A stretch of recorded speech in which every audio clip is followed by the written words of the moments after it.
Mga kapuso, matagumpay na nadepensahan ni Pinoy boxer Regis Suganov ang kanyang WBO Global Light Flyweight Championship. Sa kanyang laban sa Tagbilaran, Bohol, nanalo si Suganov laban sa Japanese boxer na si Kai Ishizawa via technical knockout.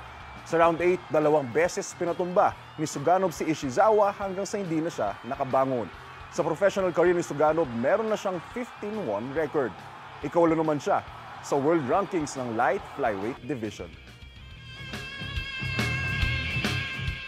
Kapuso, para laging una ka sa mga balita, bisitahin at mag-subscribe sa GMA Integrated News sa YouTube. Sa mga kapuso abroad, samahan nyo kami sa GMA Pinoy TV at sa www.gmanews.tv.